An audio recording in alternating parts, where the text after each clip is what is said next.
Alright everybody, we're getting a high speed around the world update this morning. 29 miscellaneous here. I'm just going to do another water change on it. I want to try to bring the organics down just a little bit again. Nothing special, just a simple water change, topping that off and we're good to go.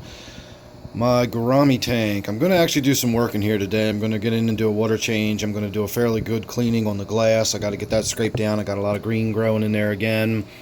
My red tiger lotus there is just getting out of control. It's getting huge again, so I'm going to have to get in there and trim some of the larger leaves down. You can see that one is actually poking through the surface. This one here that is still furrowed will be reaching the surface within another day or so if I don't get in there. So that's coming out. Glass is getting cleaned down, big water change. I'm going to spray my spray bar down with hydrogen peroxide again, maybe try to kill off some more of that cyanobacteria. This temple plant right here that is all raggedy and there's not much left of it, I'm going to pull that out. That actually gets in the way of my striped Raphael, and it's not exactly an attractive looking plant anymore. It doesn't really serve a whole lot of purpose, so I'm going to pull that out. I might do a few more little, make a few more concessions for the size of the striped Raphael that's getting very big. So I am going to be shooting some video on this tank today. We're going to do some before and after. I might talk a little bit about the lighting. I've got some stuff in the works with this tank, so that's all coming up later today, so look forward to that video real soon. Angelfish tank, again, not really going to do anything in there while I'm down here tinkering around today. I may get in there and just yank these plants right out of the front. I've got some plants in my 125 that we're going to look at in a moment, and I'm going to actually pull some of them out of there, and I don't know if I'm going to replace them in the same position necessarily, but I am going to pull that pennywort out of there, or moneywort. I always get them confused. This is moneywort. Pennywort has the very round, sort of vine-like plant with very round leaves on it. So if I do anything in here, that's all that's really going to happen to the angelfish tank today. T-bar tank is not getting anything done to it today, but I do have some stuff in the works for this tank as well, and I'll get to that in a second.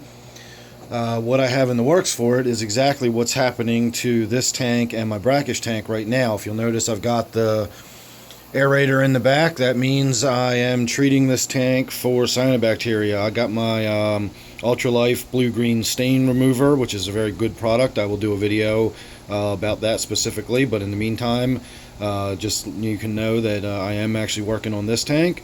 I am also working on this tank. This is my brackish tank. I have the light bar moved all the way forward because it's not really meant to get wet, and as you can see here, the bubbles are popping right under the edge of the light, and it is indeed getting wet, so I'm hoping that's not going to be too much of an issue. But I've got a lot of aeration going in here, so my brackish tank is also being treated for the blue-green slime and any other cyanobacteria, so I'm going to be shooting some video on this tank in the very near future as well. Nothing going on in that tank. I am happy to say that I'm finally getting a little bit of nitrites showing up in this tank. It's still a very small amount, and I will actually take this moment to give you another sample of how I still make very, very simple mistakes on a regular basis. I've been waiting for, I don't know, maybe 2 weeks for this tank to begin cycling. I've been building up ammonia and building up ammonia, and I've been waiting for it to turn into nitrites, indicating that I've gotten some bacterial growth going on in there. I assume the bacteria is airborne. I assume it just gets into the water, and then once it's in the water, it will establish in my filter. Well, it occurred to me if I expected that to happen, it would probably be a good idea to turn off my UV sterilizing filter.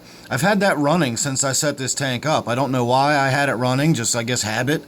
I set the tank up, I got everything going, and I've had a UV sterilizer running in there since day one. So about 3 days ago, I smacked myself in the forehead, realizing that that was probably not the best way to cycle in a tank.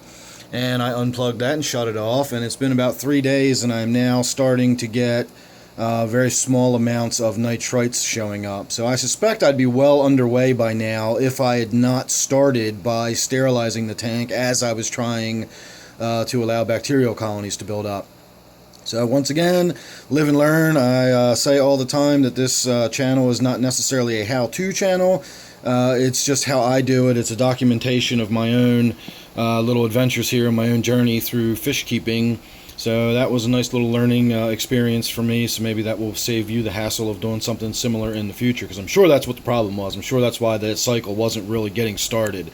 Now that I'm getting little tiny bits of nitrite showing up, things should start moving much more quickly, as the bacteria will now begin multiplying and growing. So this tank might be ready for inhabitants within the next month or so.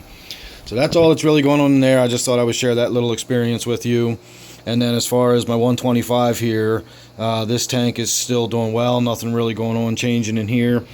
Do want to point out that these plants right here are the ones that will be getting trimmed. You can see these stalks that are coming off are actually new shoots. So I'm going to trim them down and remove them into my angelfish tank. I'm also getting some really good looking new growth off of the water sprite that I have tucked in underneath of that log, so that's doing really well. And lastly, for this tank, I wanted to show you that if you watched my video about treating the rocks before I put them in this tank, you will notice all the green growth all over that rock there. It's kind of behind the plant and hard to see.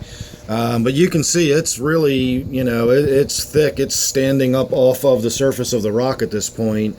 So that is some good vigorous cyanobacteria growing on there. So despite soaking this in bleach water for days, I still did not kill everything off when I introduced that cyanobacteria into this tank on that piece of rock. And you can see the green is actually growing all over that wood already. I've got green growing on this piece of wood over there. So this tank already has a fair amount of cyanobacteria in it, and we are going to begin working on getting that out of there a little at a time as well. I don't mind cyanobacteria in a tank. In fact, I want it. I actually think it looks good. I think it looks natural. It provides a food source. And then to me, it's just part of a good, healthy, functioning tank. It's just keeping on top of it and preventing it from getting overwhelming and actually starting to shift, oxygen levels and things like that in the tank. So there you have it. Nothing going on in this tank today. No maintenance or anything. I just thought I would show you, a little bit about what's going on in there, just as part of the update. So thanks for watching this one. I know it was a short one, but I said it was going to be a quickie, and it was. So let me get started on doing some other stuff, and look forward to that before and after video on my gourami tank here real soon. And thanks for watching again, and I will see you on the next one.